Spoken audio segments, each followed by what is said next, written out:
Yo, what is up guys? Boris here coming to you guys with another One Piece Treasure Cruise video. Now today I have a really cool topic. It's the top 10 things that I want to see improved about One Piece Treasure Cruise. Now this is going to be more quality of life stuff. If you don't know what quality of life stuff means, it pretty much just means things that you'll notice when you're playing the game.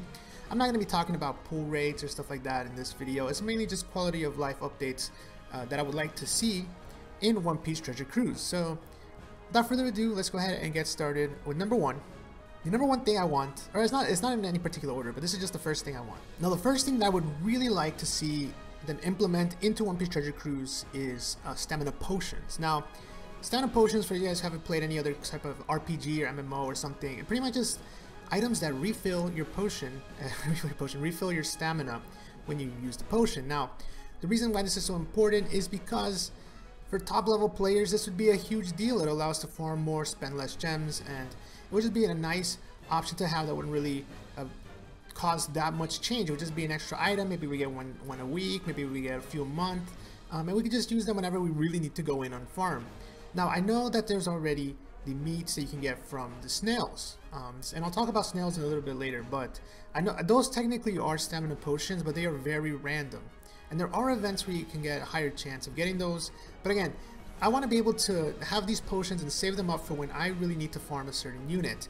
And it would be a really, really awesome thing to have in the game. I think it should be pretty easy for them to do. And I'm actually surprised we don't have stamina potions yet. Especially now that we have adventure mode. Can we at least get adventure mode stamina potions? That would be amazing. But for now, that is my number one, stamina potions. Number two, guys. Number two is a friend slots. Now I'm not gonna lie guys, OPTC has probably the best friend system I've seen in any sort of mobile game. It's just great. It's pretty easy to understand. If your friend refreshes their game and you refresh yours, their friend captain is back up, and I know right now it's connecting, so just ignore that for now. But one thing I definitely need is more friend slots. Right now I'm at 199 out of 200. I delete people from time to time, but I really hate deleting people. I really do not like to delete people. And especially for a game that has such a ridiculous community, the OPTC community is really, really huge when it comes to mobile games. Then we really need more friend slots. I mean, can we at least get 250, maybe 300? It would really help out. Again, I don't like having to delete people to add more people. And this game's been out. It's been at 200 since the game came out. So I mean, it's about to hit 4 years. Can we get an increase to the friend slot? That would be amazing. I would love to see that. But who knows if we're gonna get it ever. But that's my number two, is more friend slots. Now number three, guys, this is a huge controversy. Global does not have this yet, but JP does, and Global will probably get it very soon. And that is, can we just get a better box, please? This box is trash right now. If you play Global, again, you have the old system. I mean, I would love to just go back to the old system, but hopefully they can improve upon that. I'll explain to you in a couple ways they can. But for now on JP, the way it works is your box is actually divided by, I think, is it 250? No, it's like 500 units, I think. So every 500 units, it just cuts off, and then you have to go to the second one. Now at first glance, this seems like a good idea. Like, oh, okay, I want to go to my evolvers or whatever. Then you can go to 2 or 3, and it makes it faster. The problem is, let's say I want to scroll down. Let's say I'm on number 1, and I scroll down to the bottom. I'm looking for a purple unit, but it's not here. So ideally, if I press number 2, it should take me back to the top of the box where my rest of my purple units are. But it takes me all the way to the bottom. It keeps me at the bottom. So that's a huge oversight. It should take me to the top of the box. That's a no-brainer. I don't know why they didn't do that.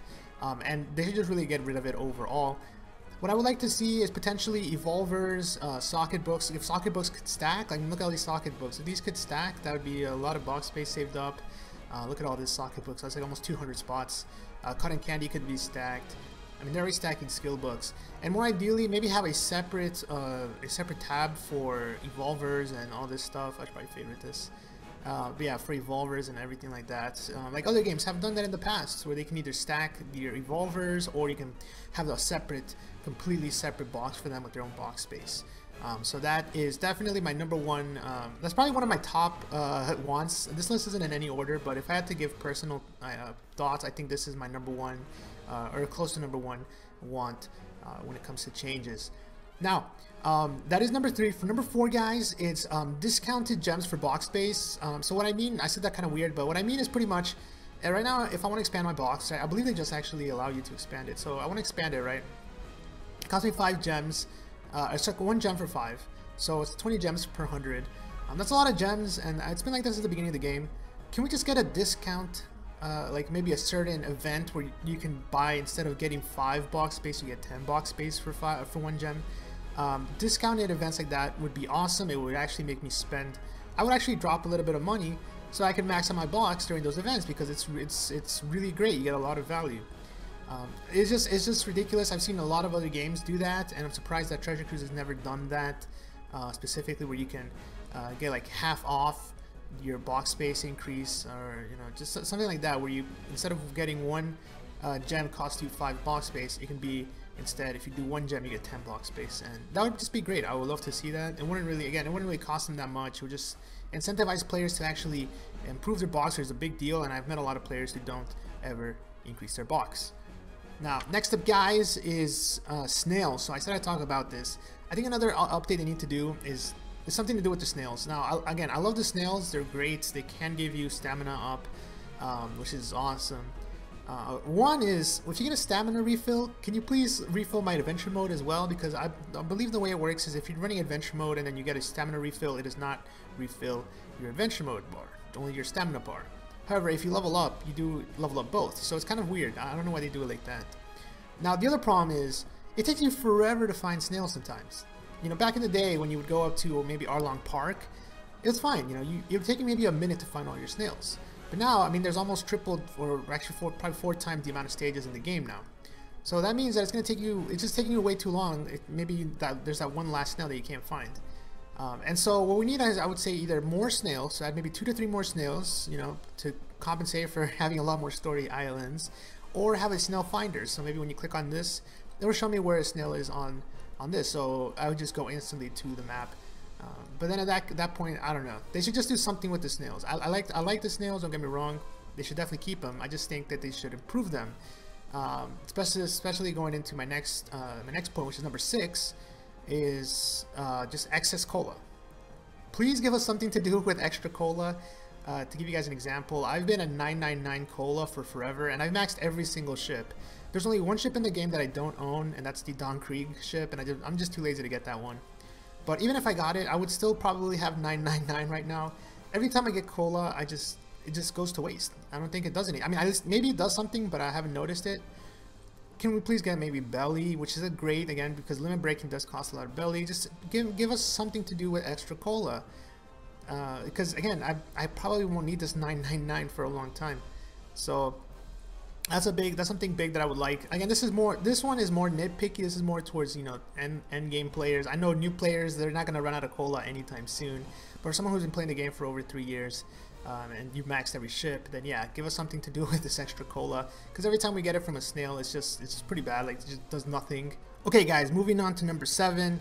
This is something cool that I've seen in a few other games, and I would love for this to be implemented into One Piece Treasure Cruise, and that is player profiles. Now, what this means essentially is I can go to my friends list, and I would be able to click on maybe their profile. They had a profile, and it would show me their stats, like most used units, like top units that they use, which specials have they used the most. It would just be an awesome addition to the game. It would add just a cool feature. Imagine just streaming OPTC one day and just going through some of my my friends from the stream and being able to see sort of what their favorite units are and stuff like that. Have like a catchphrase, just cool things like that. Right now there's there are titles and things you could do, obviously, because this is JP version, you can't really read them. But this would be really cool. It'd be a really awesome addition, and I don't know, I would just add a little bit more life to the game, in my opinion. A little bit something extra to add to do with your friends. So player profiles, probably never going to happen, but I would love to see that implemented. Now, number 8, guys, I'm not going to cover this one too much because, again, this is another one of those that probably will never happen. But co-op is one of my favorite things when it comes to mobile games. There's great co-op games out there, like the new Final Fantasy game, like Bleach Brave Souls. It's just a great way to play with your community. Again, One Piece Treasure Cruise is one of the best communities, in my opinion. And so a co-op mode would just be awesome. I mean, I have so many friends. It'd be a great way for me to just interact with them. Number 9 is something that could definitely happen. That is just better gem deals. Currently, I believe there's actually going to be some pretty good ones on JP. So, I mean, we aren't getting there. We had those really good gem deals on Global with the Guaranteed Legends. So we're definitely getting there. This one is one that we're really close to. What I'd like to see is just gem deals on the level of Dokkan Battle. Dokkan Battle I spent a bunch of money on, even though I've never actually like played the game as much, like not even close to the level of OPTC. But the reason I do is because they give you a lot of value. You get a lot of multis, ridiculous gem deals, like one-time gem deals, and it's great. It's great, and it really does make you feel like you're getting a value, not like you're getting ripped off.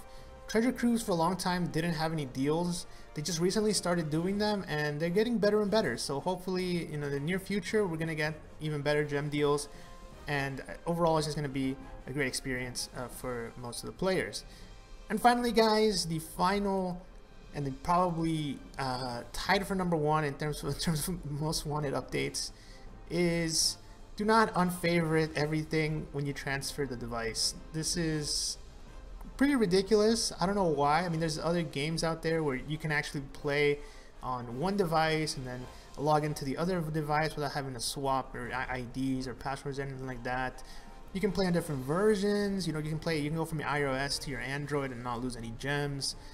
In this game, it's like the worst as it could possibly. It's the worst game I've ever seen when it comes to transferring device. Not only does it have the old system where it's like you can't go from Android to iOS without losing gems. You also unfavorite all your characters, which is ridiculous for a game that has over 1,000 characters as most people have in their box. And then on top of that, you have to use a very archaic ID system or SNS, and it's just a big mess. It takes forever to download. Other games have really made me see the light when it comes to transferring, and this is definitely the worst one by far, which really sucks. I hope that they make it a lot easier, but again, that's something that's probably not gonna happen. If it does, it'll be great. So with that said, guys, thanks a lot for watching. Hopefully this was a pretty good list. Let me know if I missed out anything or if there's anything you guys would like to see added to One Piece Treasure Cruise. Leave it down below in the comments, and that way I can see. Maybe I'll make a part 2 eventually if I think of more ideas. And with that said, guys, thanks a lot for watching. Talk to you guys in the next video, and until next time, peace.